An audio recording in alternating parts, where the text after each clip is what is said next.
One down in the series, the New Zealanders moved on to steamy Durban to prepare for the second test. But before that, they would face Natal in a match that was to grab front-page headlines. Former Springboks fly-half Keith Oxley described the fighting as the worst he'd seen, and referee Steve Stratham was widely criticised for standing by. I think probably one or two minor incidents were inflated considerably. I don't think either team should ever join a fracas like that in numbers as they did. And it was probably an unfortunate 5 or 10 minutes of the tour. One journalist counted 64 punches. I don't know how accurate that would be, but I would say that there were obviously a few incidents there that were not good for the tour, not good for rugby, but a very minor part of the tour in terms of the total number of a dozen games played, 5 or 10 minutes of rugby, and probably, as a tour goes, a very, very incident-free, clean tour. Well, a very hard match, right from the beginning until the end. I feel like guys didn't give up, and when they got right on top, we managed to come back, but they certainly deserved the win, and hats off to them, they played very well for it. Let's talk about those first 10 minutes. What happened?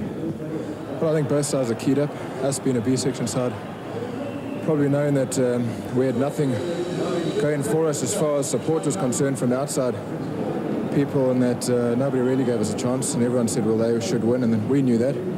But we certainly weren't going to go there and just stand back. And what happened certainly wasn't planned. But with it happening, it just happened, and we retaliated or they retaliated. I don't know which side it came from.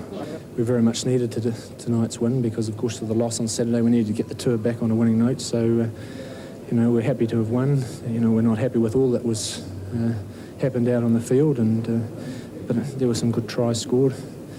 But a so-so effort. Those first 10 minutes were pretty fiery. Would you like to comment on that? Oh, not really, other than to say it was a very tense start. I think both sides were very tense. Both sides wanted to play well, do well, and to win.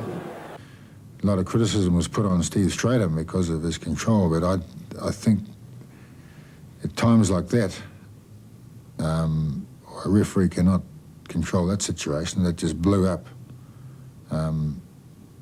Out of his control. There's no way he could have stopped that.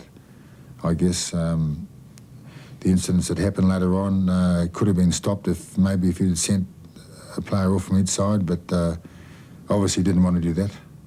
But I think it was overexposed. I know the first incident was an ugly one, which no one likes in the game of rugby, or in any sport for that matter. But I think after they settled down, there was some good rugby played in it.